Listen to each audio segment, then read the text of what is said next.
Hello, everybody. What's going on? I'm just getting myself situated here. I have to pull up the live stream. There we go. All right, just pulling that up so I can keep track of comments. Obviously, Carrie is not with me tonight. She is under the weather. And thoughts and prayers with her. Hope she feels better. Yeah, she called me this morning and was like, dude, probably not going to happen today. I feel like doo-doo. So I totally get it. You know, she misses you guys. She wanted to say hi. Wanted me to say hi for her. So, hello for Carrie. So, but yeah, she'll be back next week. And like I said, I hope she feels better. Excuse me. I hope this mic is loud enough. Looks like it is. Let me turn up just a little bit more. Yeah, today's been a little unique. I shot that video and edited it and uploaded it and had barely a little time to get ready for tonight. So I had a lot of stuff going on here today. But yeah, so I wanted to kick tonight off with, again, saying hello and give Carrie a shout out. Hope she feels better. And I'll say hello to you guys in a minute here. But out of respect for Jeff Beck, I wanted to just, you know, say rest in peace, Jeff Beck. Thanks for all the many wonderful songs and riffs and all the things that you've given to the guitar community over the years, and all of the inspiration that you've given everyone over the years. You know, there's so many guitar players I have met that have been totally inspired by Jeff Beck, and you know, to this day, his riffs and his lessons, you know, that are his songs and solos that he's written over the years, still live on through all of us. And I think it's important. I really do. I think it's important that we, as guitar players, carry the torch for the ones that have you know, passed on. You know, and you know, by keeping their music alive, keep those riffs. I mean, you know, people say music is the art of thieves. I think, yeah, in a loose way it is, but I also think it's the art of sharing. And as guitar players, we share with each other. Every time we release a song or whatever, we're sharing, you know, our talent with each other. And if somebody takes a riff from another guitar player and, you know, repaints it and polishes it, makes it his own, that's actually a good thing, because it keeps that alive. It keeps that person's music and riffs and techniques alive. And I think that you're paying homage to that. And I think that all the Jeff Beck fans and players out there should definitely do that. I think it's very important to do that. And you're honoring him and all the other players out there by taking some of their awesome stuff that they've done over the years and, you know, playing it, incorporating it into your music and your technique and everything else. You're keeping that stuff alive.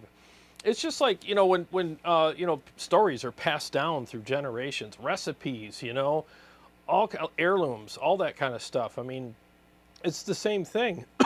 And we're supposed to cherish that stuff and keep it alive, and keep playing those things, and share them with your friends, share them with your kids. I mean, you know, don't let this stuff get forgotten, because the old school, I guess you want to call it, like guitar players are getting up there now. And, you know, I think it's important that we honor them and all the things that they've given to the guitar community and the music community over the years, and pop culture, all that stuff.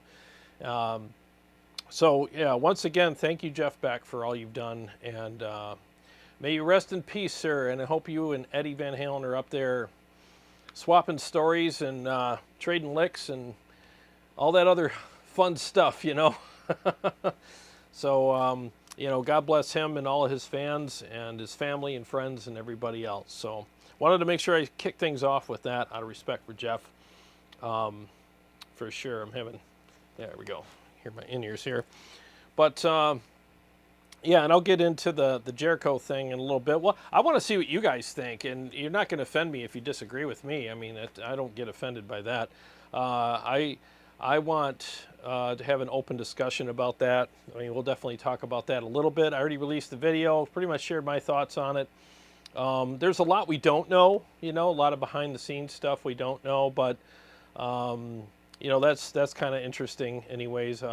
I feel bad for the owner of Jericho guitars in a way, because I mean, that's, you know, it's a hard thing to deal with, you know, but we'll get into all that, you know.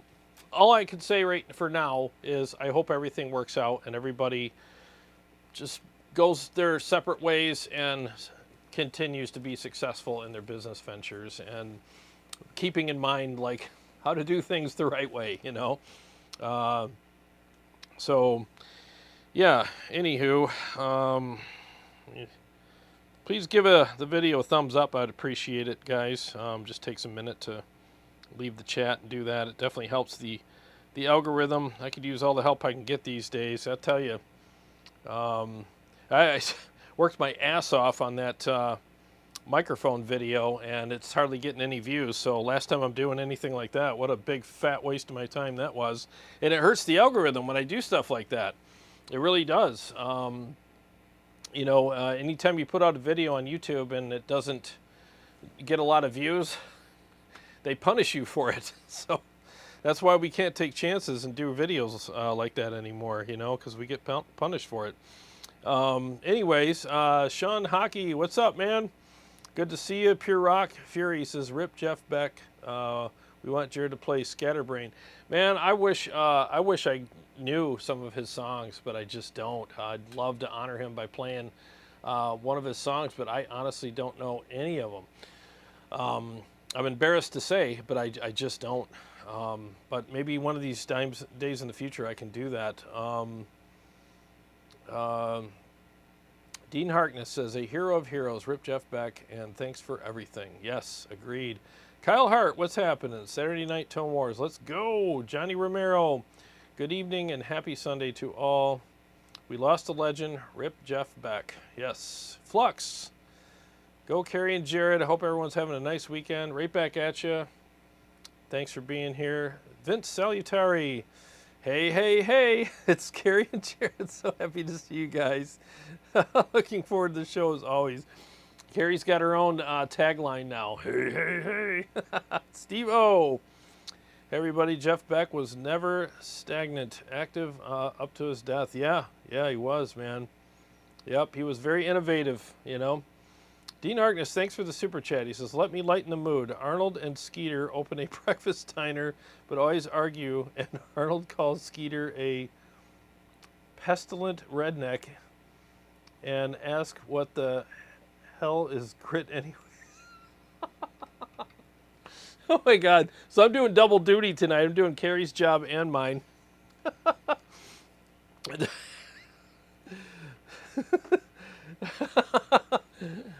Man, you passed me the grits, man. What the hell is a grit anyways? What do you think? Grits, there's no protein in there.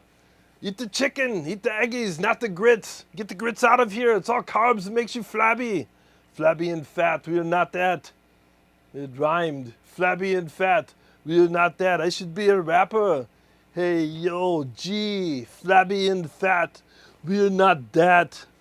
We're fat. Yeah, P-H-A-T, fat. That's what I am. I'm going to stop now because that was horrible. Paul Smith, what's happening, man?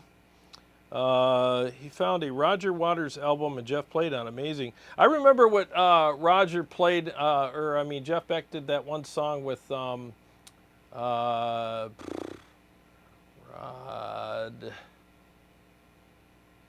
Forgot his name. I can't remember anything anymore. You know, Rod, you know, the dude. Train is coming or whatever. That was really cool.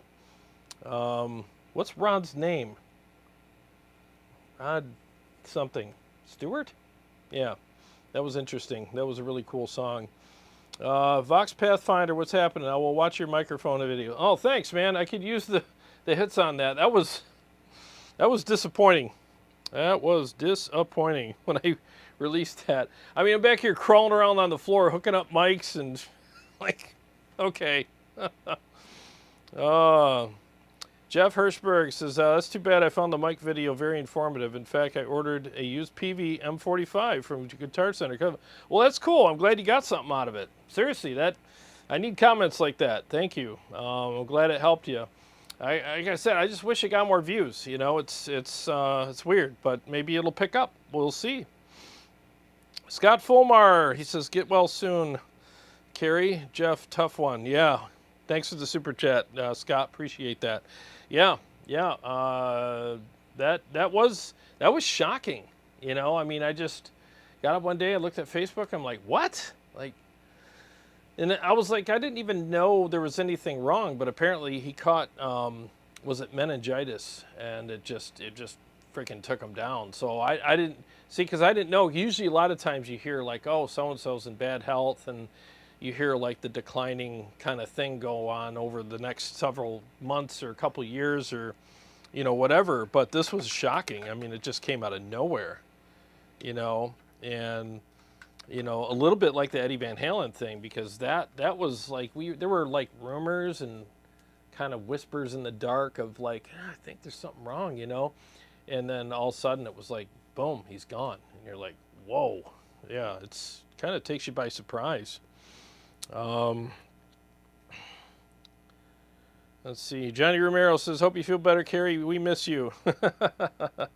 Yes, we do. Bobcat, hey, Tone Wars. My Revv hockey jersey should be in the mail tomorrow. Wish it was the Gen 120. Oh, nice, man. Yeah, cool. They make some cool jerseys over there. That's awesome, man. Kilroy says, I watched and enjoyed the mic video. Cool. Thank you. Appreciate that. Paul Smith, Stewart. Yes, Rod Stewart did a song with Jeff Beck, and it was actually a really cool song. What's up, Crash Bandit? Daryl McMillan, what's happening? Paul Smith says the PV45 is smoking. Yeah, it's a great mic. I found it to be really good, very well balanced. Dean Harkness says, I watched it, but I'll watch it again. I thought it was very cool and informative. I think maybe the age of computer guitarists, it's a select audience that even have the option of miking amps. Yeah, yeah, you're right. I appreciate that. Yeah, the thing is, though, is I got a request to do it a couple weeks ago, and I've been meaning to do it, and I'm happy to do it. You know, it's just, like I said, I'm not sitting here crying in my soup here, but I just thought, oh, wow, this should get some good views. And you're right. I mean, it's not something that a lot of people probably do that much anymore. But I will tell you that when TJ and I are recording my solo album and we're down here like reamping, it is a lot of fun to come down here and move the mics around, set up the amps, and get everything dialed in. It's very easy because of the switcher. You know, I have to get a nice KHE switcher here, but it's nice to like organically get your guitar sound. You know what I mean? You're not selecting IRs and selecting presets or whatever. I mean, you're literally doing the real deal. You're flipping on an amp, and you're looking at the cab, and you're centering the mic properly where it's supposed to be on the crease there on the cap and cone, and just ever so slightly moving it until you get that sweet spot, and you're like, there it is. You know, the thing sounds amazing, and I don't know. You know you're getting good organic tones when you do that. There's no guesswork. You know it's real. You know it's good. And you don't have to worry like later, like, oh, did we use the right IR? Maybe I should have used this profile or or this preset or whatever. It never goes through your mind because you know what you did was 100% real, and they're great tones. And you just can't beat the real thing. You really can't. I mean, it just sounds incredible. And that texture and that organic sound that you're getting out of the amps and the album, it just sounds so good, you know. And it's fun listening to all the reamp tracks through it all too, with nothing in the background.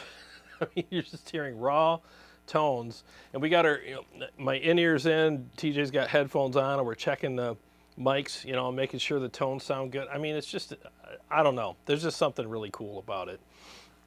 You know, there really is. So I'm totally digging it. You know.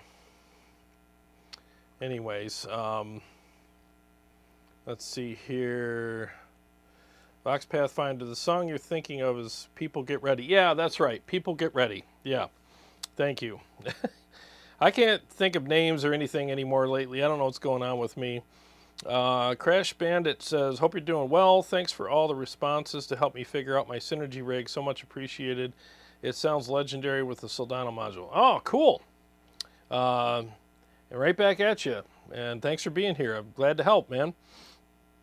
KEMPER?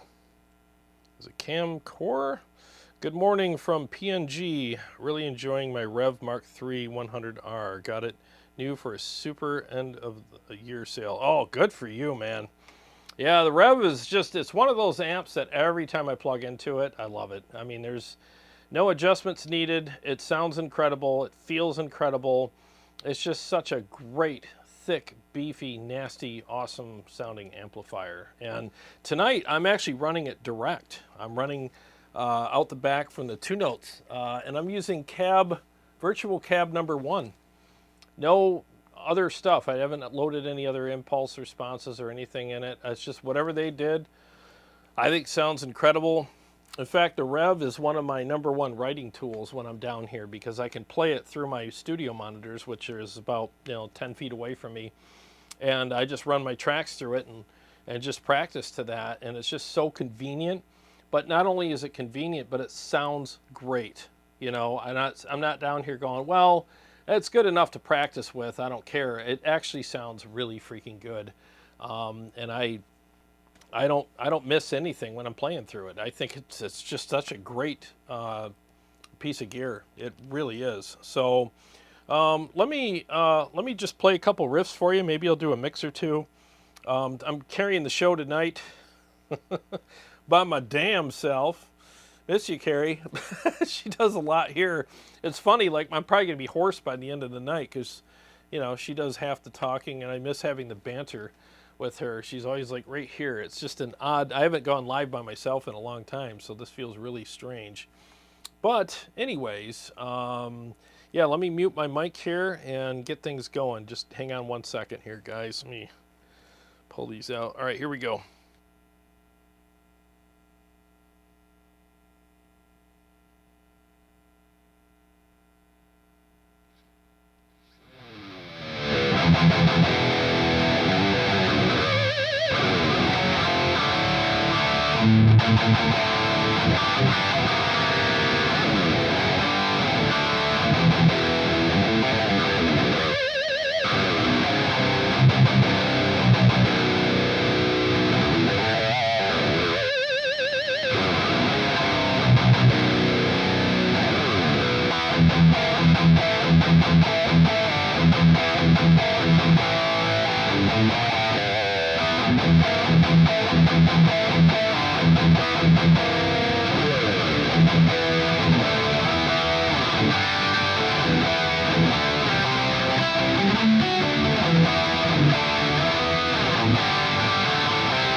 Okay, there's a few for you. I got a little squirrely there. I decided to do more than I expected. Hope you guys enjoyed that as much as I did. Dude, this amp is just stupid fun to play. It really is. Like, there's nothing to not like about this amplifier. It's just so good. Every time I plug into this amp, you know how you play some of your amps and you're like, man, I remember liking this amp better than a couple weeks ago than when I last played it. Every time I plug into the Revv, no matter if I'm running it direct or through a cab, I'm like, freaking money. Such a great amp, you know? All right, let me catch up. Jeff Hirschberg, what are your thoughts on using, for example, a KSR PA50 with a Leviathan preamp pedal as a live rig? Does it have a comparable feel and sound to a high-gain 50-watt tube head? Great question. I've been recommending the PA50 to a lot of people for a while now because there's a lot of guys that use digital platforms with real cabs, and they're using these solid-state amps. They're always wondering why they don't sound good. It's like, well, you got to use a tube power amp. That's why. And yeah, I would say that if you use the PA50 with anything, it'll sound amazing. Now, I have yet to play one. So I can't tell you from a playing standpoint, like, oh, I've played one and I know. But I know that Kyle makes great stuff, and it's a tube power amp, and there's some really good features on it that really allow you to dial things in really well and fine-tune a lot of stuff. So I can tell you this, it's definitely better than running it through a solid-state power amp. I can tell you that for sure, because I have shot out solid-state power amps with my Syn 5050, which is my old tube power amp, and there's just no comparison. There really isn't. Solid-state stuff, especially when you compare it to tube stuff, is very anemic sounding. There's like this weird anemic, like harsh, thin sound to them, and the feel isn't there. When you play through a real tube power amp, you get the feel, you get the warmth, you get that really nice thick sound, and I don't know. There's just something about it. I don't really have the words for it, but there's definitely some magic there. And you can tell if you switch back and forth on an AB box between a tube power amp and a solid state, you will hear it, you know, and it's not subtle either. It's obvious. So I would suggest that for sure. I think that would be a great product for you. In fact, I've been on Kyle like, dude, send me one so I can review it for you, but he's busy. So, but one of these days I'll get one here. Ronnie K, what's happening? Tech Death Hippie, what's going on, man? Flux says the Revv sounds awesome. Cool new angle. Oh, thanks, man. Woo! Yeah, I got got the extra camera down here tonight. I paid $3,000 for it. I might as well use it, right?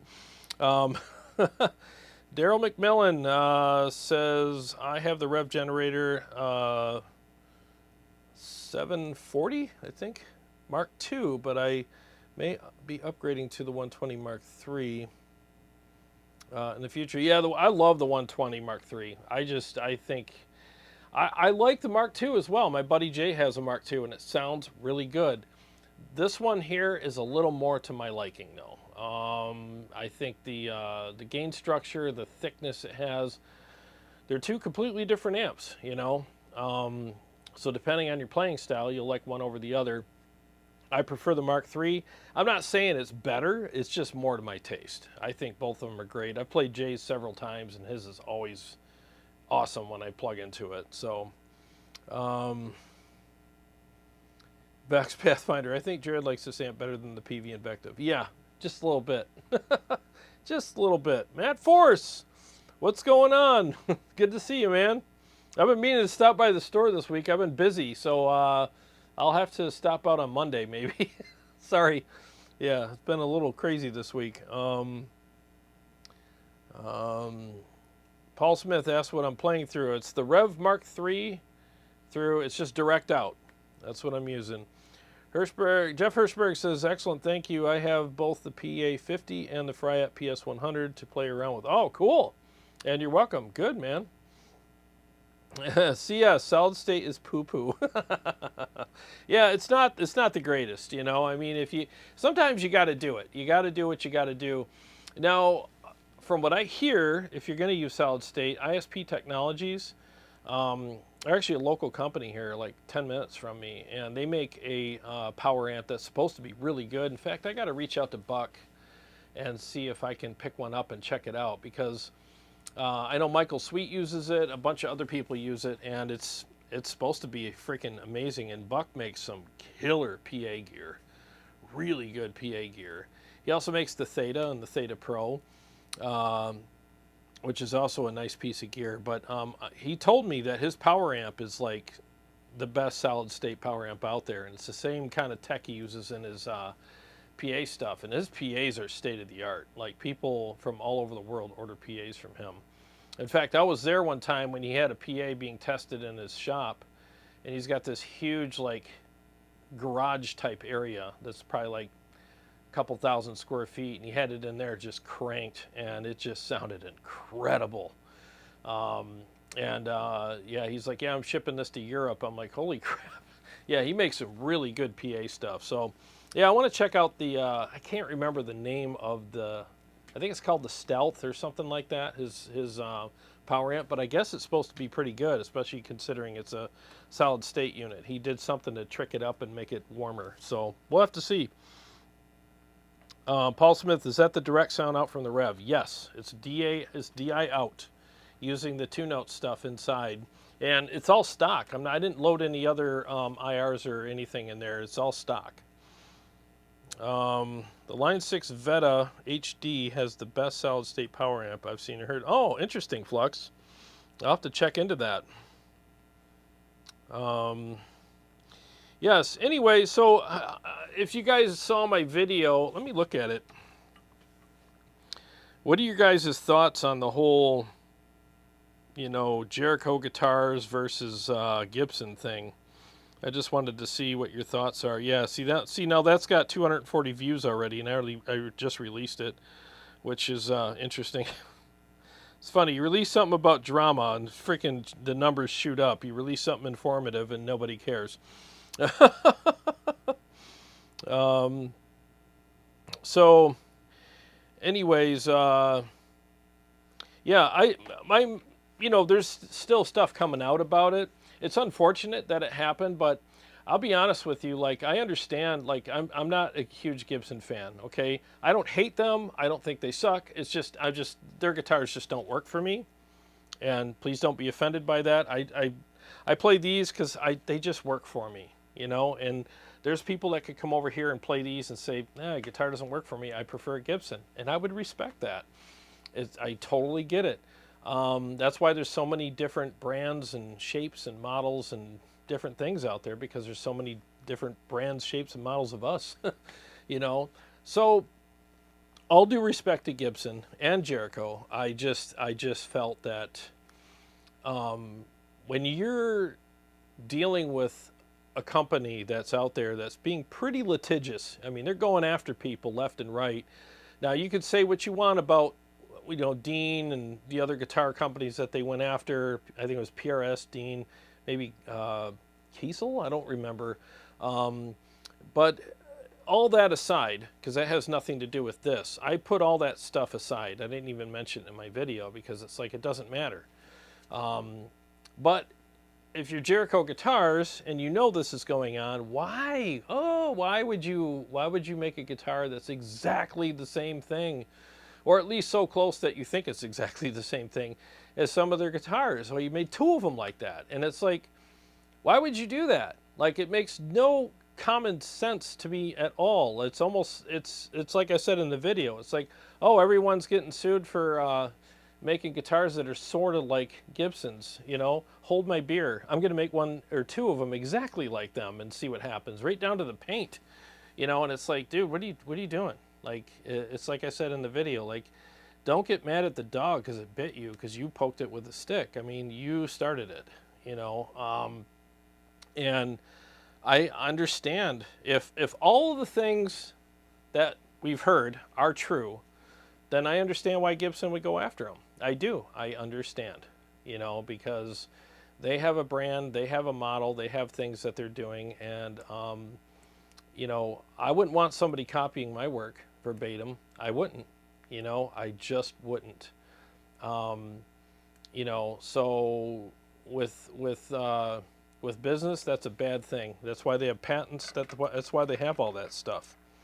Because people are trying to protect their brand and their name. And if you're a company and you've been making stuff for decades and that's what you're known for, and someone wants to ride your coattails, I mean, what happens when you're walking down the street and someone jumps on your coattails? Well, it slows you down or it makes you come to a screeching halt, right? And then you're going to turn around and see the person sitting on your coattails. You're like, dude, what are you doing? Get off. Well, I just want a free ride. Like, No, I bought these coattails with all the money I made that was associated with the hard work that I did. And you're not just going to be able to ride my coattails into your success story. Why don't you create your own path and do your own thing? And that's where I'm at with it. Do your own thing. And the thing is necessity is the mother of invention. And if you find yourself in a position where you're like frustrated with your business and you're like, gosh, I just don't know how I'm going to get this business off the ground and get ahead, well, you just created a necessity. Your necessity is you're trying to get your business off the ground. So it's your time to rack your brain just like everybody else did and come up with your own thing. And a lot of times when people go through stuff like that, they come up with something amazing, and it's incredible how such amazing things can come out of such hardship and stress and frustration. But when you do it right, I mean, you get the rewards, and now you get to hold the patent on that and protect it. I mean, if everybody did a single cut Gibson, remake or copy, I mean, how boring would the guitar community be? We wouldn't have these, we wouldn't have these, we wouldn't have my Schecter. There's a lot of things we wouldn't have. We wouldn't have the Kaizen, we wouldn't have Tellys, we wouldn't have all the Kiesels and all the different guitars out there. We'd just have all the same guitar, and we'd all be limited by what those guitars do as well. As good as they are, they're very limiting to a guy like me. I need a whammy bar. I need 24 frets. You know, I need things to do what I do. You know, and with the you know, the Schecter, I have the Sustainiac pickup. I need that now, you know, because I've actually written a song or two or solos, you know, that utilize that. And those are the things that help me be creative.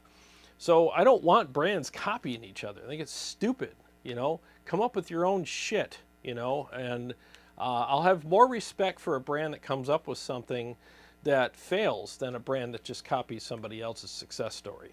You know, that's kind of where I'm at. I'm a business owner, been one for 23 years, and that's where I'm coming from. Not a guitar player's perspective, but a business owner who plays guitar, you know. So let me catch up to your guys' comments here and see what you guys think.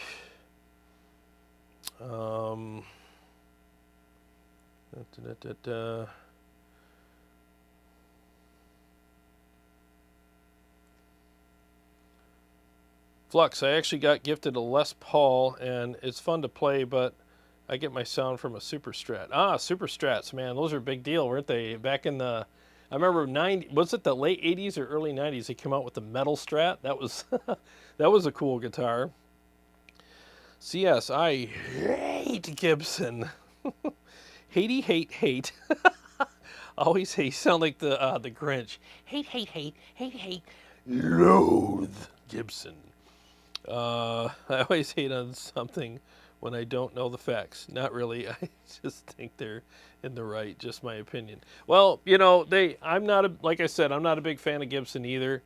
You'll never see me buy one of their guitars. Like I said in my video, if I'm going to spend $3,000 on a guitar, I'm going to get one of these. I'm not going to get a Gibson with no features and none of the stuff that I love. And it's just a basic guitar. Why would I spend that when I can get this, you know? And again, that's just my opinion. It works for my taste. Everybody's different. Anyways, Dean Harkness, I think Gibson has a right to defend their IP, and if you want a Les Paul, then just buy one. I'm with Flux. I like Super Strats, but I mean, what did you think was going to happen, right? I mean, exactly. Like, what did you think was going to happen? Now, Gibson did go after some other companies, and you know, I guess it's debatable whether or not they had the right to. I get that. That whole Play Authentic thing was a horrible PR move on their part. It was terrible. It was stupid. So stupid, you know. That guy that came up with that idea is sitting next to Milton Wadhams in a basement somewhere going, okay, it's the last straw. You know, I mean, that's basically what's happening. I mean, he's in a dark basement collating paperwork or something. Daryl McMillan, I agree that Jericho guitars were too close to the Gibsons. I'm still not a Gibson fan, though. I have an LP, SG, and Epi LP, but bought two of them used, and the Epi was a gift. Oh, cool, man. Thanks for commenting. I mean, yeah, it was just too close. It's like, again, it's like the whole poke the dog with a stick thing. It's like, you know, you see those kids, you're like, don't touch the dog with the stick. He's going to get mad. And you always got that one kid that's like, but you know, just want to just, and they get it closer and they just kind of like inch it and then they graze the dog with it. And they're like, oh, see, I'm getting away with that. And the dog's like, turns around and looks at him. He's like, he didn't bite. It's like, dude, you going to wait till he bites you before you stop? Or you're just going to stop? You know, next thing you know, they're tapping and poking the dog. Next thing you know, Mom, dog bit me. Like, well, that's what you get, dumbass. I mean, you poked the dog with a stick, told you not to. You saw him bite, you know, the other two kids when they did it, and then now you're going to do it. Like, are you stupid? I seriously, I don't feel sorry for people that do that. It's like you saw what they did to other people, and you poked it with a stick anyways, and why didn't you just name the guitar, Hey Gibson, come and sue me? Here's my two Hey Gibson, come and sue me models. You guys want them? You know, I mean, it's stupid. Dumb as the day is long. Stupid, dumb. Why would you do that? If you make good guitars, just stick with those. Why do you got to copy somebody else's stuff? Just stick with what you make. Stick with what you do right and just continue. Why don't you become somebody that other people want to copy? That's, that's the way to do it, is become the person that everybody wants to be, as opposed to just be like everybody else. Be a trailblazer, you know? So, I don't know. That's just the way I look at it, you know? Box Pathfinder. Of course, Gibson copied all of the big box jazz guitars of the 30s and 40s. Yeah, I don't know. Honestly, I don't know the history. I really don't. I don't know all that stuff. I mean, like I said, it's, you know, in my opinion, you know, I'm not a lawyer, obviously, but in my opinion, it's, if you're going to make a single cut guitar, go ahead, make a single cut guitar. But do it your way. Do some routing on it, or put some binding on it, or I don't know, just put a you know, a bevel on it or something like that to make it different, you know, and make people want to play it, and separate yourself. It's just like I said in the video. I mean, like, well, I'll just say it right now.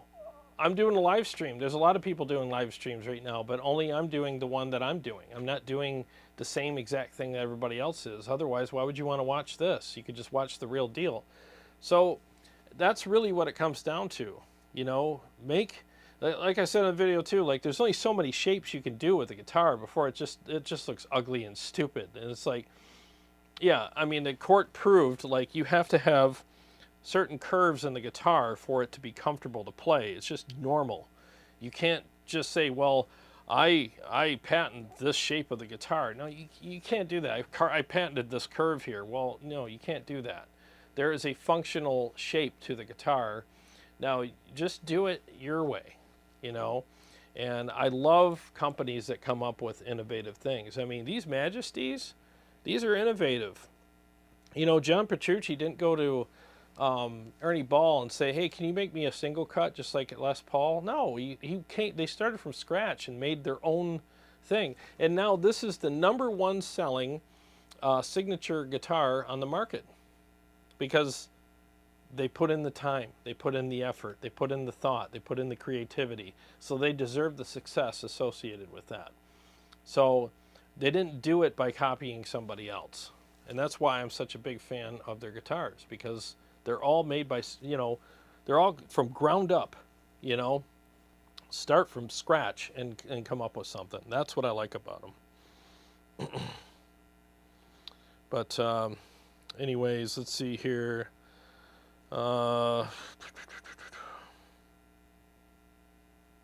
Flux, the whole lawsuit thing, they missed the whole point. There are only 2 types of guitar designs, the Fender Strat style and the Gibson style. All guitars are just derivatives of the original two. To a certain degree, yeah, I agree, dude. You know, I mean, there's those two, but then there's Flying V's, and then there's Explorers, and, you know, all that kind of stuff too. But like I said, I don't think Gibson should go after people for having, like, you know, like a single cut body. But, you know, if you're going to copy every single detail about their guitars, then it's like, come on, dude. Get your own ideas. Do a single cut, but do something different with it. Like I said, put the you know, whatever you call this thing, the bevel, I guess, put that on there. Arrange the knobs differently.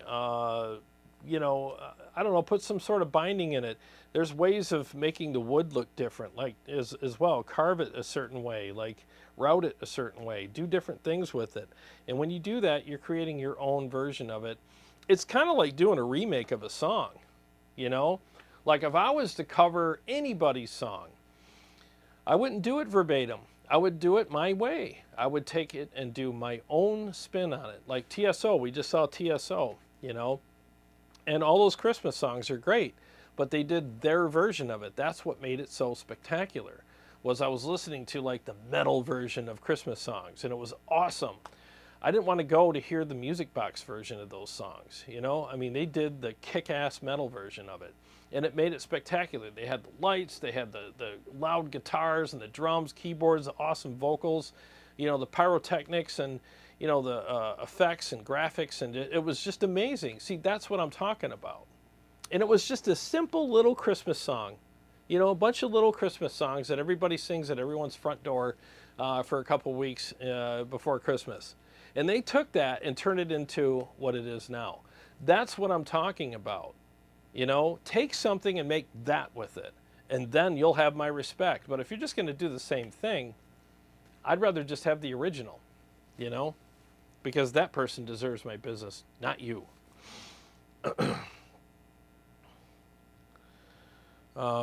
Cam says, I agree, Gibson are protecting its brand. Yeah, I mean, you have to, right? Otherwise, what belongs to who anymore? You know, so I think that maybe they're a bit overzealous in the previous ones, but this one, I think they had a right to do it. You know, and again, I'm not a fan of Gibson. I don't like what they've done in the past. I don't like that whole play authentic thing. It was stupid. But there's there's better ways of handling that, you know. Steve-O had an Explorer that was pretty good. The case was the size of a door. I know. Their cases were huge. Let's see here. Majesties are super strats. Pretty much, right, Flux? I mean, this is kind of like a super strat kind of thing. You know, I mean, it's different. It's a different take on it. You know, it's rounded, you know, neck through, and then you have their own proprietary bridge system. You have their own proprietary, the locking tuners. You have the preamp system, the piezo. You know, that's what I'm talking about. Like, you know, something like this, I respect the design, but I also respect what they did with it too. You know, it's their own kind of thing.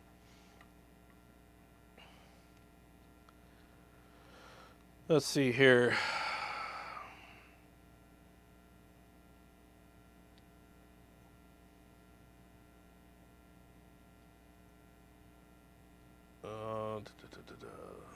Just trying to catch up to you guys. Yeah, there's a lot of different shapes out there, though. There are, you know, and those shapes came from companies trying to do their own unique thing. And I respect that. I really do.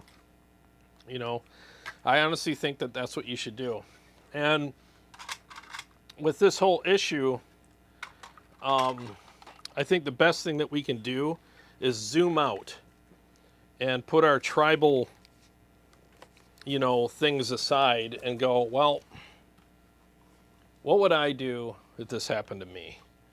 And just look at it logically and go, well, I guess they had a right to do it this time. You know, but I'll let you guys discuss that amongst yourselves. I said my piece, and I'll read a couple more comments here in a minute, but for now, I'm gonna start playing, you know, so you guys just talk amongst yourselves, you know, have some coffee. 1 second here, guys.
Okay, yeah, I'll turn off the thumbnail.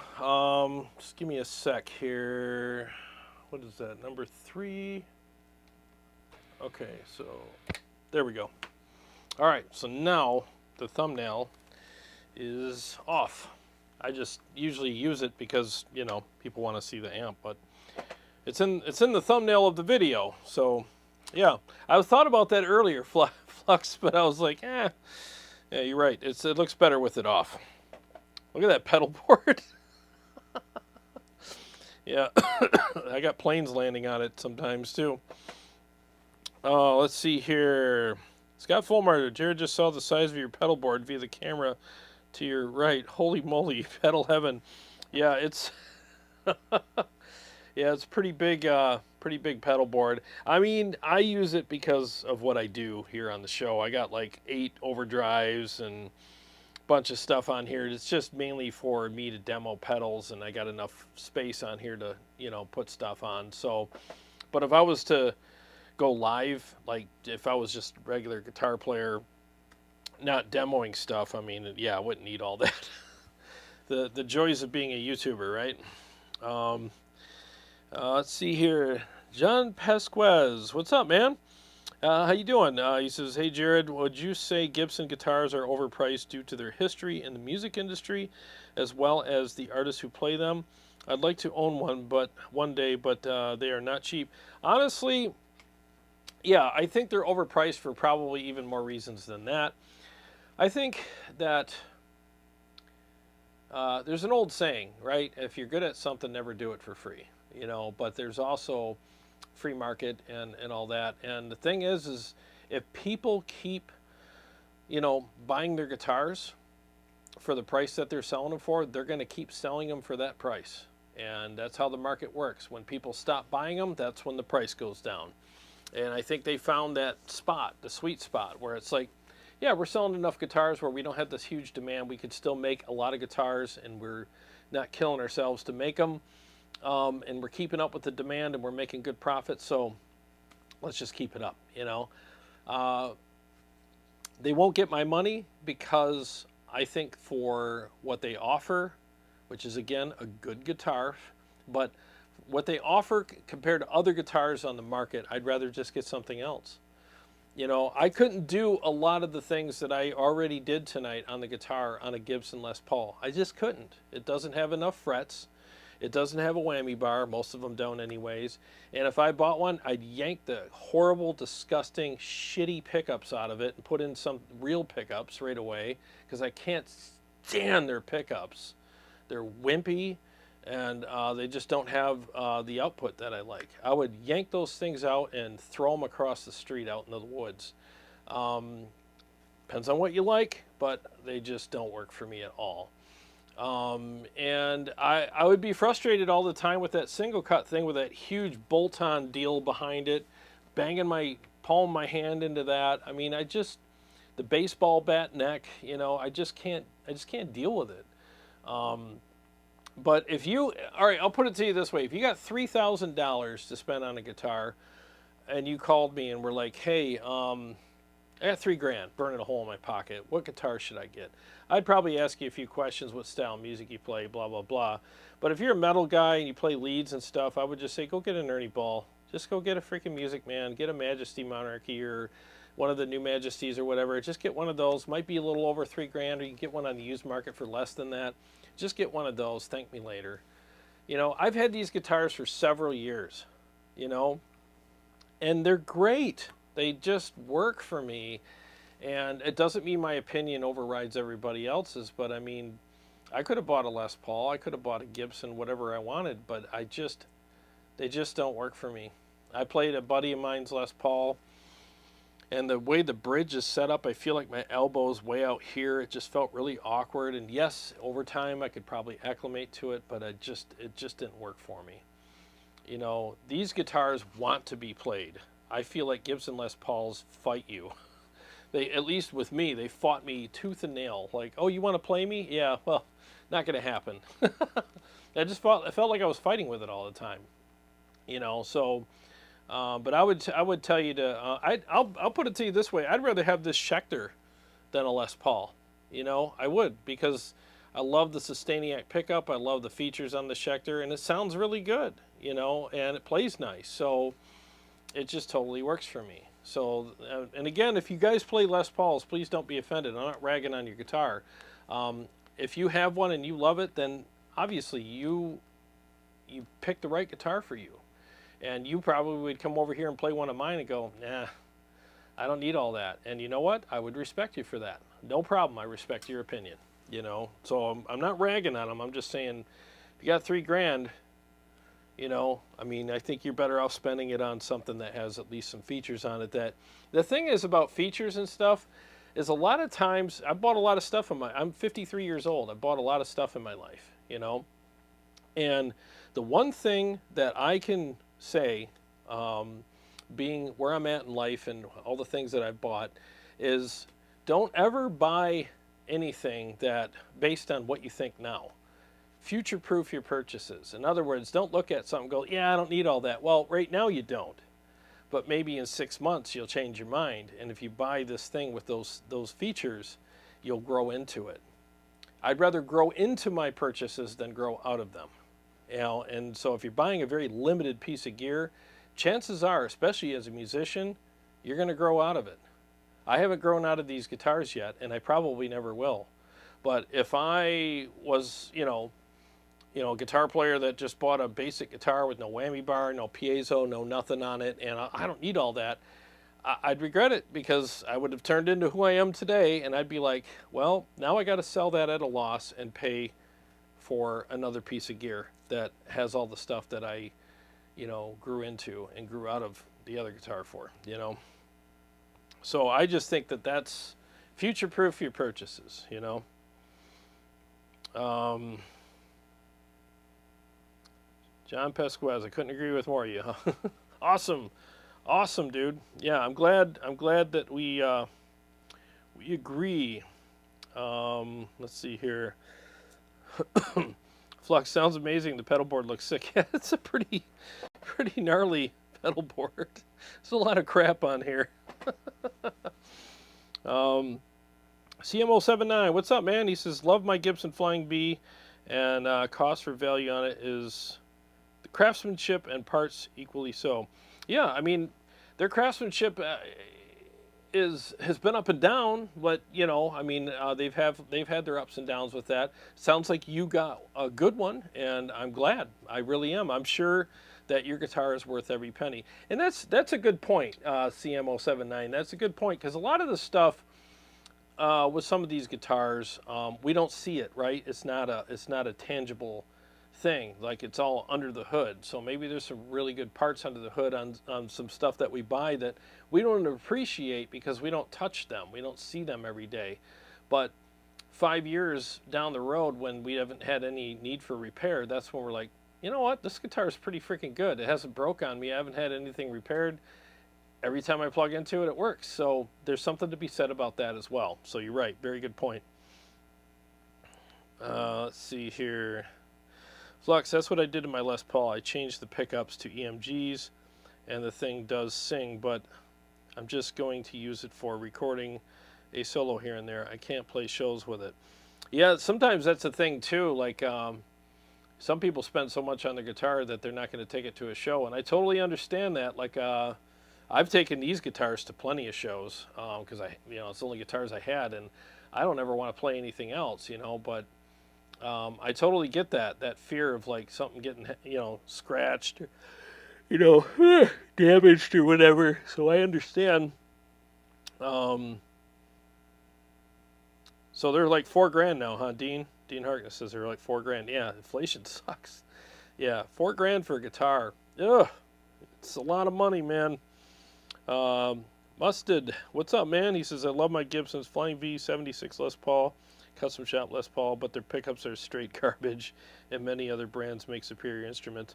Yeah, I mean, I think the problem sometimes, and I've been wanting to do a video about this for a while, is, and I appreciate your comment. A lot of times we buy things and then we get this this tribal mentality. We join a Facebook group and then we get into this tribe, and everyone's like, yeah, welcome to the adults table, and all this kind of stuff. And I get it. Some of it's kind of tongue in cheek, but we think because we bought it, we have to defend it because, well, it has to be good because I bought it. I spent all this money on it, But a lot of times it's really good to zoom out, take a step back, and look at things and go, is this really all that great? Question your purchases, question them. I'm dealing with that with a purchase I made right now a while back, and I'm taking a step back and going, I wonder if I should have done this or not, and we'll find out soon enough. But a lot of times, the hype wears off, and then we're left with reality.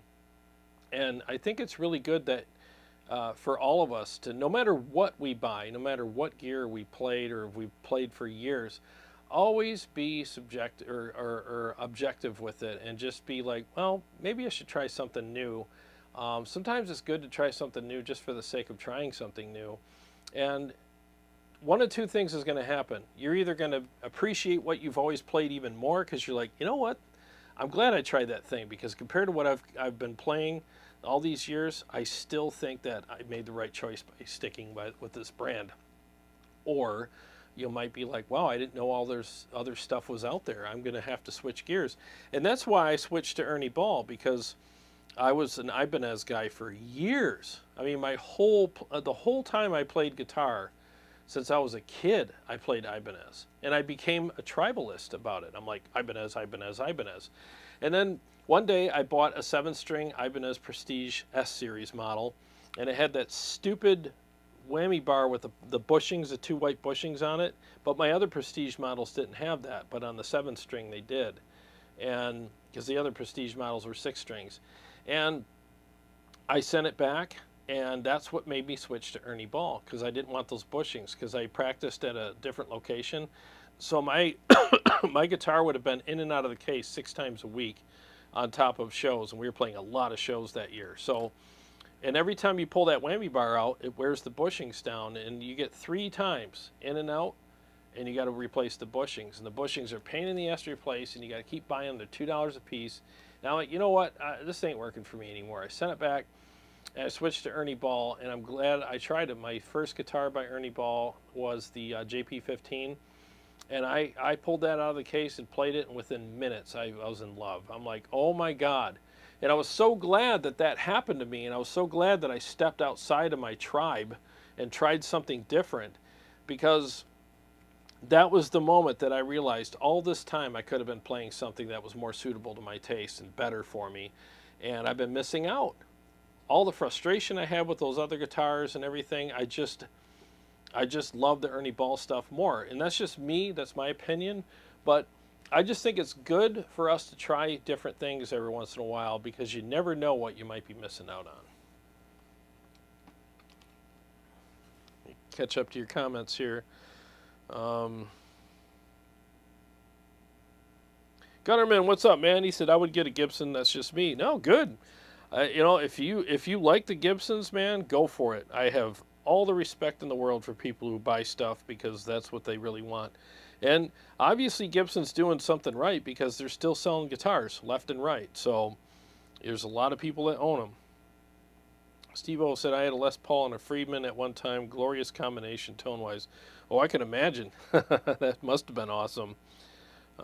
Any love here for the SG, Vox says. Boy, I think I've played one.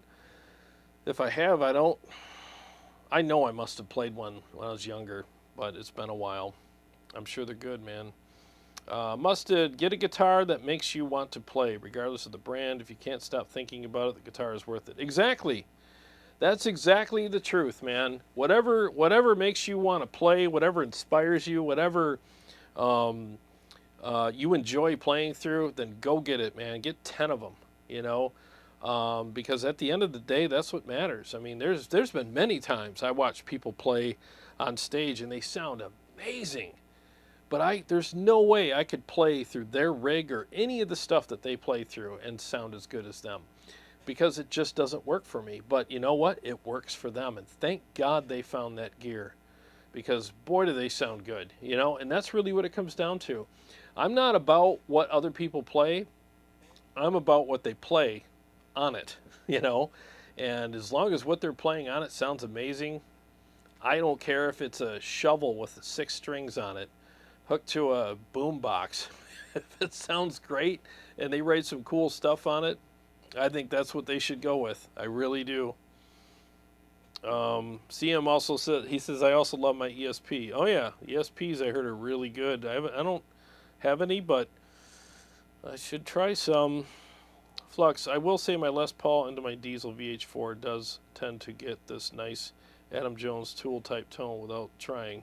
Oh, I'm sure, man. I'm sure it does.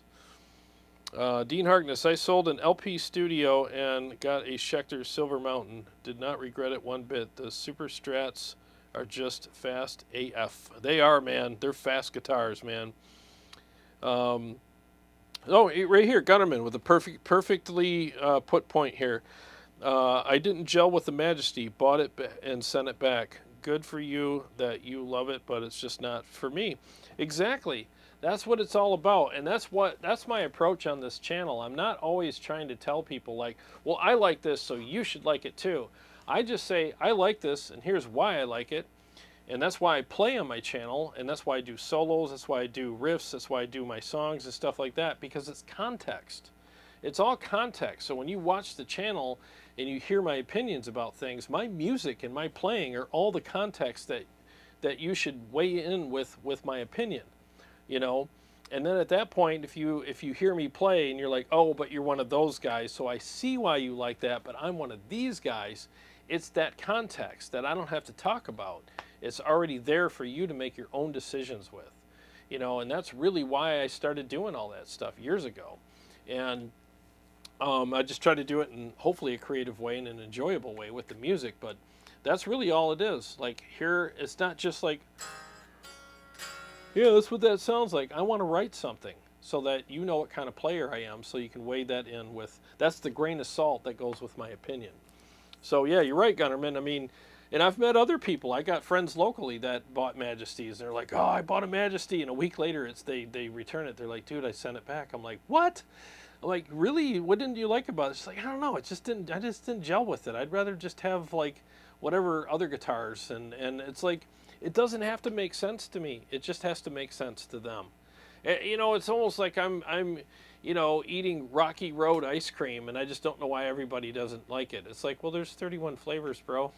There's other people are going to order other things. You know, you don't want to just be the Rocky Road ice cream store. You know, you'd probably get way less customers. So that's really what it's about. I mean, play what works best for you. You know. Steve O, how many power supplies does that board have? Well, I'm hooked into the grid with it. It's got solar panels, and I actually have two. I have the Mondo that runs most of the pedals, and I have a small one. I can't remember the brand. It's a silver one. I don't even remember who makes it. MXR, I think, and that's what I use to power some of my pedals, my other pedals. So yeah, yep, I have the. Excuse me. The Voodoo Lab. Oh my God, the Voodoo Lab Mondo. That powers most of it, and then the MXR, the little silver one, you know. So I got two under there. My electric bill is horrible.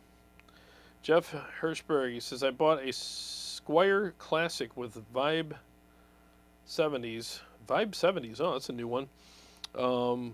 Put on a Fender Modern C roasted maple neck. Ooh, Spurzels, Gravtech nut and saddle seats, and Duncan Black Winter pups. Oh yeah, best guitar I've ever owned. Less than 700. Yeah, see, sometimes it's fun, right? Sometimes it's fun to buy a guitar that's like a project guitar, like it's the body style you like, and it's just really cool. But then you're like, ooh, I'm gonna pick my own pickups. It's almost like a kit, right? You know, so you put in your own pickups, you put in different, you know, like the tuners and maybe a different trem system and stuff like that, and it's like your own custom guitar, you know. So that kind of stuff's really fun. There's a lot of guys who like doing that, and I get it. I totally get it. It's that whole seasoning your skillets kind of therapeutic thing, you know, polishing your or what is it, cleaning your guns on Sunday afternoon, you know, with a cigar. I mean, it's that like I said, that it's like a counseling session. You know, I'm gonna go work on my guitar and forget about the world for a day. You know, I'm gonna, you know, it's just therapeutic. You know, and I totally get that. And when you get it all done, you get that satisfaction out of it too. And you're like, yeah, I did all this. You know, I picked every little part out, and it's my own creation, and it sounds and plays and feels just like I want it to. So I totally respect that. In fact, that's something I've been wanting to do for a couple years now. Is I want to get a soldering kit and all that, and do that myself. I think that would be a fun project. Let's see here. Gunnerman, I would give it a try again later on. Yeah, maybe you should. I mean, try the. That's the thing with the you know, the guitars. I mean, I've played stuff that didn't work for me, and then a couple years later, for some reason, my taste changed, and I gelled with it better. So yeah, give it a try later on, dude. You never know. Steve O, Your Majesty is 7,000 Canadian up here. Holy crap! Like seriously, like the Monarchy series, or are you talking about those new crazy ones, the spalted maple spice whatever nebula crap? That I shouldn't say crap, but you know, the ones that the really high end ones that they made. Or is this like the regular Majesties? These are $7,000. Holy crap! That is expensive, dude. Oh my God, that's nuts. CMO79 says, I'm questioning right now my Schecter Sun Valley shredder. Has everything I'd want, but there's just a bit. But there's just oh, just a but. Sorry, I don't have my glasses on, so letters are looking normal to me. You know what? I'm going to switch to my Schecter now. Have I played all the stuff that I wanted to on this? I think so. Well, I can always switch back. I'm enjoying this Schecter quite a bit. You know, I got that new, you know, that song that I do with it. That I just love this pickup. And it really has, you know, really changed my writing style a little bit, at least when I play this guitar.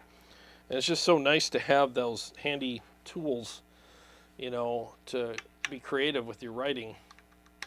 And I really like this guitar for that reason. I mean, that pickup definitely made this guitar a lot sexier to me.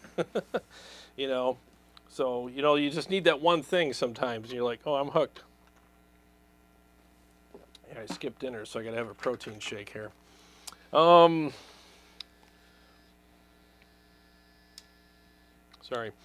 I'll play in a second here.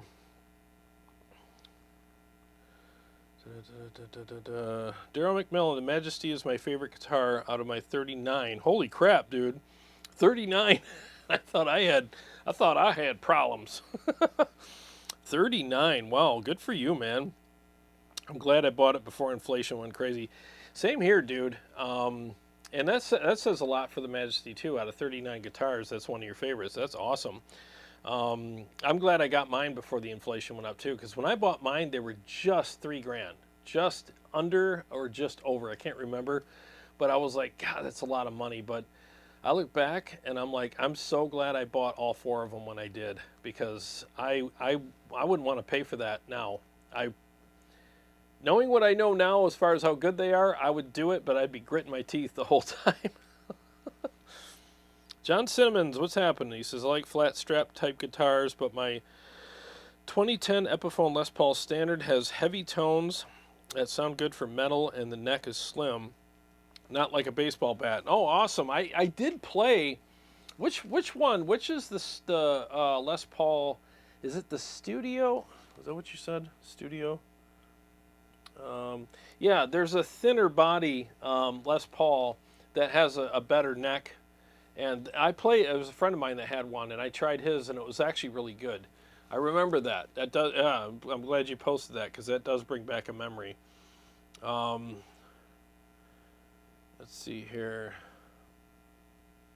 Let's see.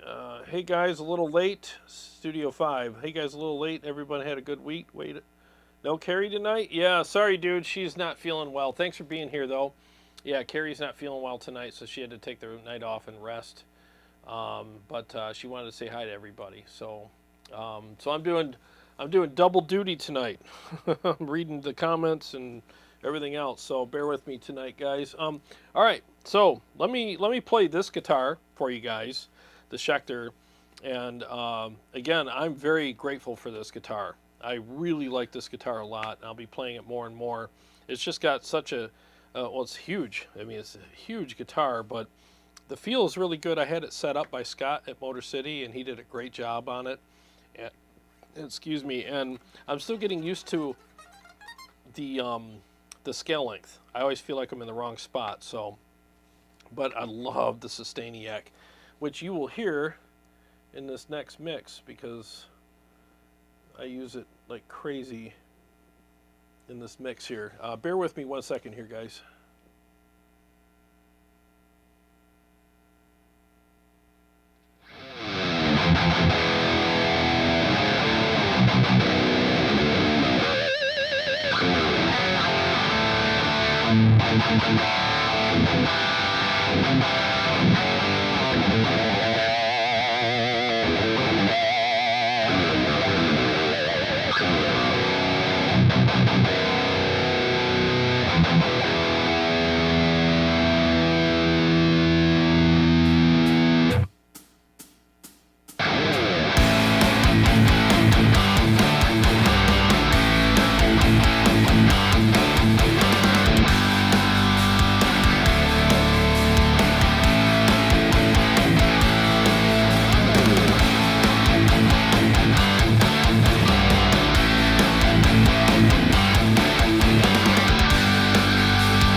Yeah, that's. Oops, left the Sustainiac on. Yeah, that's a fun. It's a fun pickup, man. You could do so much with it, and it allows you to be really creative. And I freaking love this pickup. And this guitar actually plays really well. I think it looks nice too. Let me switch cameras here. It's just a nice looking guitar, you know.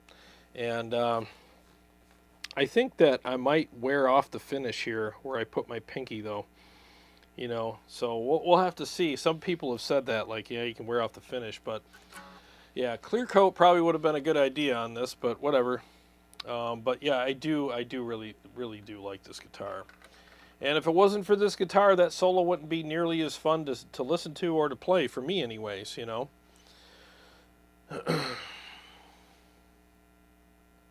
Let's see here. Dean Harkness says, looks wise. I love Explorers, but just don't like the feel. To each their own. I can appreciate guitars that I wouldn't personally want. No, I agree. What I love is like what I said earlier. When I see another guitar player playing something that is completely outside of what I would play, but he's enjoying the shit out of it and just playing and a big old smile on the face and shredding his ass off and just having a great time, writing some great music. To me, it's like, well, there you go. Obviously, this is the right guitar for him. And obviously, thank God that this company exists that makes this guitar that does not work for me, but totally works for this guy. Because without that guitar, this guy wouldn't be who he is. It's a very personal thing. So you have to respect what other people play because, especially after you hear them, there's probably people that watch the show and watch me play and see the stuff that I play, and they're like, I don't know how he likes that amp, or I don't know how he likes using an overdrive pedal, or that guitar, or this or that, or those pickups, or whatever. But and I understand that, but I'm having the time of my life. I'll tell you right now, like every time I pick up any of these guitars, plug into any one of these amps, and use my overdrive pedal, and enjoy the hell out of myself, I'm having the time of my life, and I'm enjoying the hell out of it, and that's what counts for me.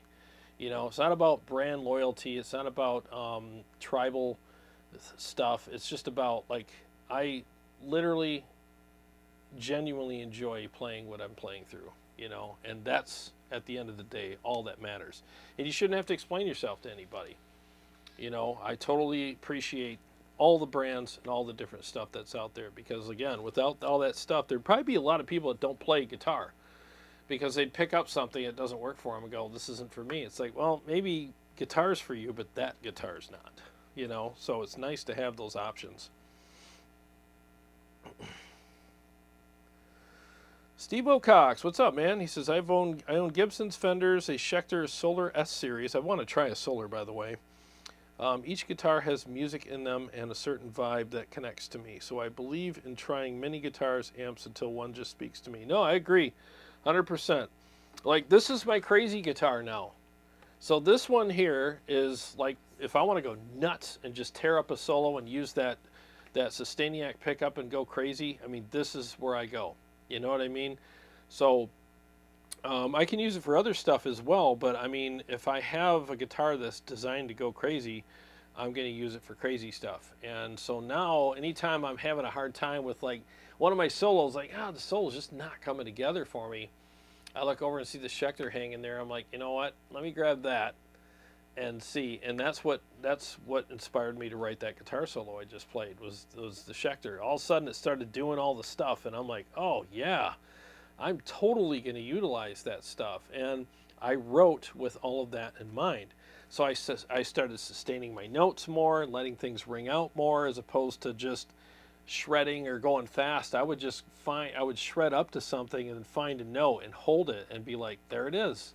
And it's fun when you wait for it. You wait for it and you hold it and all of a sudden it starts coming through and you're like, yeah, And it really helps with, getting creative. Let's see what time it is here.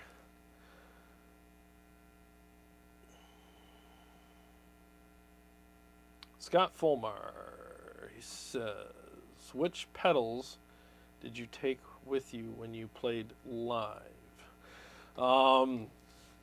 If that, maybe it was directed to somebody else. If it was directed to me, I'll answer it. So if I if I were to just take this board, you with me, live, here, let me switch cameras. So if I was to, you know, like, because I would take this with me if I had to, but if I had to condense this just for a live board, I'd take the Mud Killer, the MXR Phase 90, the TC Electronic Dreamscape, the Revv G8, the Freak Out, the Morley Wah, have to have that, volume pedal, my Julia Chorus, and my 2 flashbacks, and of course the Boss ES8.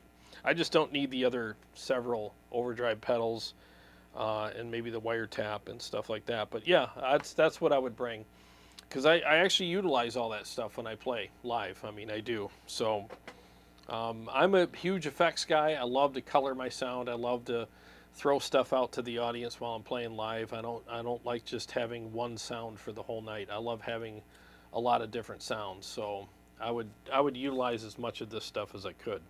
So this board actually wouldn't be very much smaller. You know, it would probably, well, it would come up to here, you know.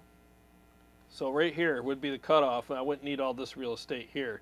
And I'd just bring all these pedals over here. But this Boss ES8 is one of the best pieces of gear I've ever bought. Love that thing. Changes all the channels, loops my pedals. I mean, it's just an insane piece of gear. Love it.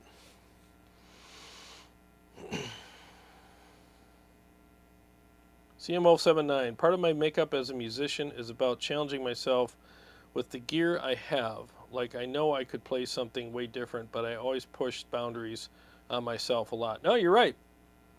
You're right. I mean, gear should be there to help us express ourselves, but sometimes it's good to learn how to express ourselves without anything external. You know, it should all come from within. I love Steve Vai's practice theory. He would say, I would take 3 notes and have to find a way to get creative with 3 different notes. And he would do that, and that's what made him as creative as he is. You know, and he showed it in a video, like, oh, you could do this with it, you could do that with it. And it forced him to learn how to be creative with just 3 notes. And it was amazing the stuff he came up with in the video. And it was stuff that you would have never thought of otherwise. So sometimes limiting yourself is actually helping you create more, you know, by being limited.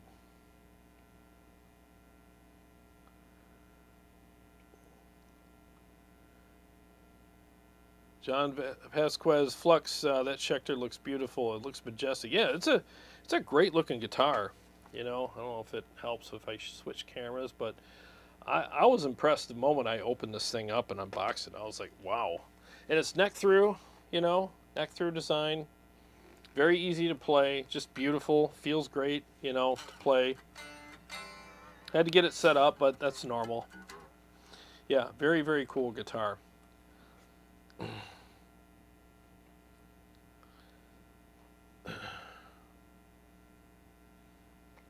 See here. Daryl McMillan, my Majesty costed $24.88 in 2016. They're $3,800 now. Wow, that's insane, dude. I can't believe how much they've come up. That is insane.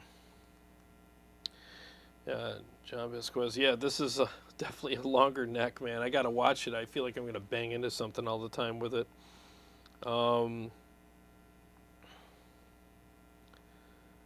That was the Hoverboard Blues. Yep, that's what that song was. Flux named it. The Hoverboard Blues, baby. Yeah, the guitar does cut nicely. You're right, man. Yep. I'm way behind on the comments here. Sorry, guys. I'm like scrolling. Yeah, I played a Jackson Dinky when I was younger, and I thought that was an amazing guitar. Let's see here. Yeah, Dean Harkness, he has a soft spot for Jacksons. Yeah, I remember those guitars, man. Those are awesome. Scott Fulmar, pedal question directed at Jarrod. Okay, yeah, you got it, man. Let's see here. All right, so let me, what else do I have to play tonight?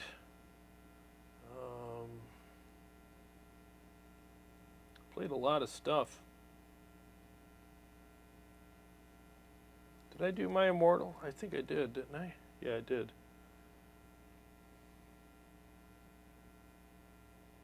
Did I play the Sphinx? I did, right? Yeah, I think I did.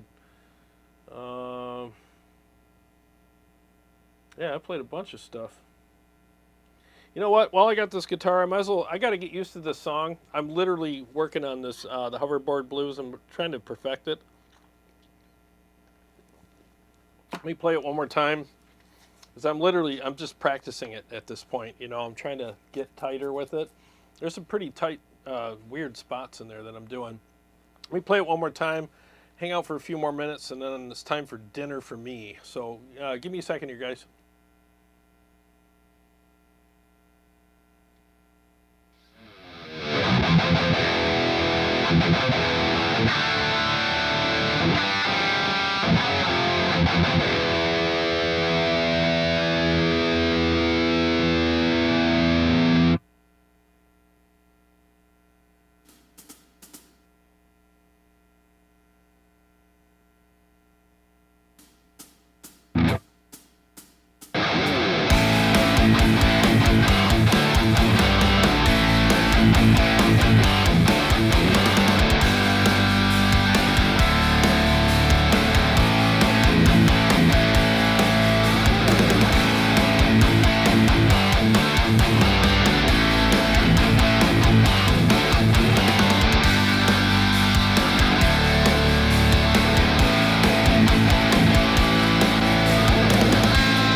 God, that's just so much fun to play. It really is. Ugh, keep forgetting to turn it off. That is just such a riot to play. Love that song. And the pickup just makes it so much fun. That's what I'm talking about. It's that joy. That sheer joy you get out of just tearing something up and just having something just do whatever the weird thing that you need it to do, and just the amount of that surge that just goes through you, and you're just like, oh, I just love it when that note rings out and you can just grab the whammy bar and just, you know, I don't know, it's just a lot of fun, man. A lot of fun to be able to do that. Anyway, so I think, see, Jim Simmons, sorry. Jarrod, I'm new here. Welcome. Glad you're here, dude. And let's see. And do you ever use amp modeling, or do you only play through tube amps? Good question. I actually do a lot of stuff with amp modeling as well. There's a lot of episodes where I'll play the Quad Cortex, I'll play the Kemper, I'll play the Helix, the Pod Go, stuff like that. And I actually do profiles for the Kemper and captures for the Quad Cortex. And I'm on Line 6's marketplace for their units as well. You know, the Helix, Pod Go, you know, HX Stomp, HX Effects, stuff like that. So, yeah, I do a lot of stuff with digital platforms, and I think they're great. You know, I love using them. In fact, if I was to play a show live, like, in other words, go to a club here and play, most likely I would use a digital platform because it's just a lot easier. You come down here and look at the loadout. It's like, well, I can grab an amp, a cab, pedal board, some guitars, or I can just grab my Kemper, throw it in a bag, and take it to, you know, the stage with me with a guitar or two, and I'm done. I mean, that's the way I'm going for live. You know, I mean, it's just I think digital stuff's just really easy to use for live situations. Nothing will ever be as good as an amp, but sometimes you just got to do what you got to do. You know, got to take what you got to take. But I do a lot of tubes here. A lot, and thanks, guys, for answering his question. Thank you. Yeah, I do a lot of tube amp stuff. Obviously, I think tube amps are the best. I have a love affair with them. I think they're freaking awesome. And thank God for tube amps. And I'm one of the channels that's trying to keep the tube amp industry alive. Just keep it in front of everybody. Like, tube amps are amazing. And I honestly think that if you love digital platforms, and I love them too, don't neglect tube amps. Always keep one, because it keeps you grounded. It reminds you of what real guitar tone sounds like. And I did it back in the day. I switched completely to digital way back, you know, like 10, 12 years, about 12, yeah, more than 12 years ago. And I sold my tube amp and bought a digital platform. And I didn't have that amp to keep me grounded, and I started getting further and further away from good tone, and I found myself into a territory where my tone sucked so bad, and I was like, I got to get back into amps. And I was so glad that I did that, because now when I dial in anything on a digital platform, I can compare it to something, and I'm grounded enough to know, even without comparing it, whether or not it sounds good. You know, so yeah, definitely keep a tube amp in your house. Just all you need is one. You know, just keep a good tube amp around. Enjoy playing through it, and compare with it, and yeah, make sure that it keeps you grounded. Anyways, what time is it? 8:47. Wow, I didn't know I was going to be on this long, guys. I had no idea. Well, I'll be wrapping up here in a few. But if you have any questions or other comments, feel free to put them in there, and we'll wrap up with those. I really appreciate you guys hanging out with me tonight. Yeah, it's definitely different without Carrie. This is really different for me. I haven't done this in a while. Steve-O, amps rule. They do, man. I'm all about them amps, man. Freaking love amps. All about them. Let's see here. Yeah, I definitely enjoy playing these things big time. Let me see if there's anything else I can play before I end the night here. I did Night Terrors. I did... Geez, I did all the stuff I planned on doing. John Pasquez, appreciate your kind words, and again, I enjoy the video. See you later. Oh, thanks, dude. Appreciate you being here, man. Thank you so much. I'm glad you stuck around and hung out. It does mean a lot to me. Love Sunday nights. They are definitely fun. I think there's anything else I want to play tonight. Maybe I can end with something.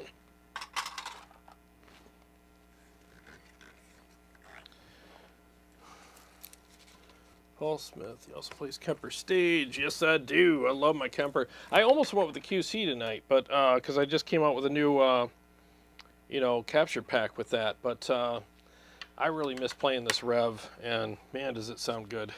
So super glad I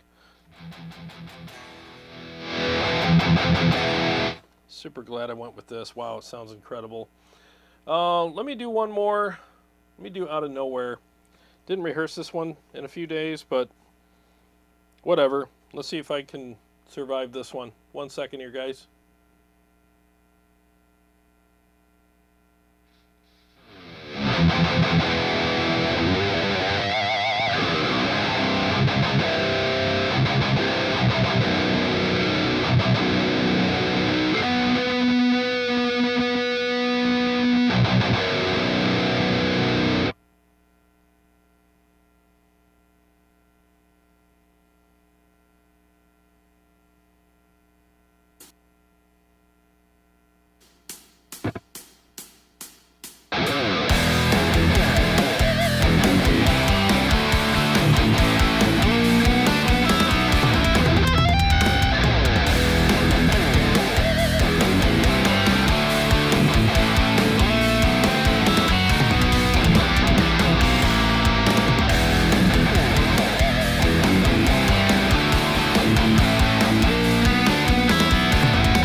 There you go. That was an interesting ending to that solo. Completely missed the last note, but that's what happens.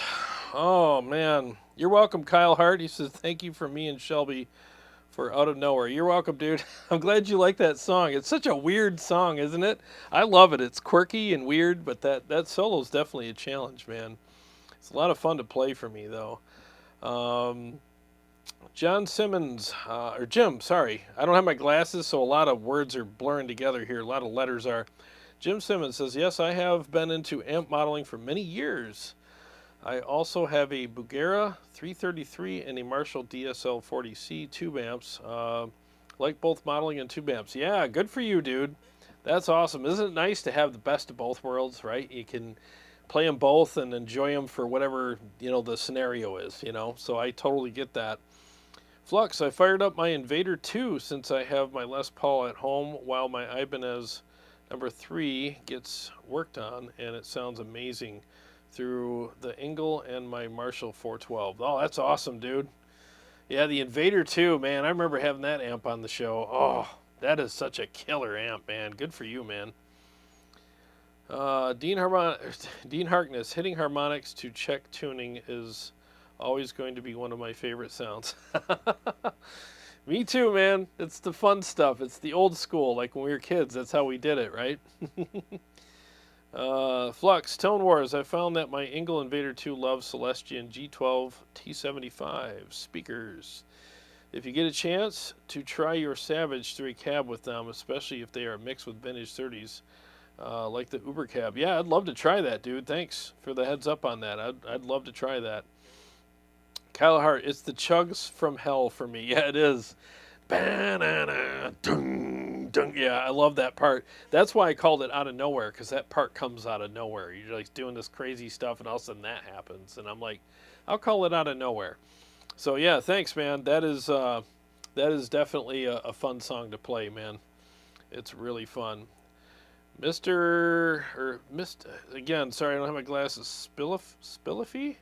Wow, I'm late. Yeah, dude. You're super late. You are late, but better late than never, right? Well, guys, I've had a lot of fun with you guys tonight. Thanks so much for hanging with me, even though Carrie wasn't here. I know it would have been better if she was here, but I'm glad you guys hung out with me anyways. I really appreciate each and every one of you. I really do. Thanks for watching my videos. If you haven't watched the mic video and you are interested in seeing what a good mic would be for home recording or studio recording, this is good. It's good knowledge for like when you go to a professional studio. If they don't have some of these mics at a professional studio, go somewhere else. Like, I don't think, honestly, and I meant to say this in the video, but I didn't. If you go to a professional studio and they're going to record you with an SM57, they're not a professional studio. SM57 is a great mic, but that shouldn't be a studio mic all by itself. They should always pair it with a ribbon mic or something like that. So it's not bad to record with one, but again, it should be paired with something else, like the Royer 121 or something like that. So it's good to know what good mics are and how they sound, because they do change the tone of your guitar quite a bit. A lot of times if you're in a studio and your guitar just isn't sounding right, it might not be the amp or the settings on it. It might be the microphone that they're using. So it's good to watch videos like that, for that very reason. It's good to be knowledgeable so that when you go in the studio and you're paying good money, you want to know what mics they're using.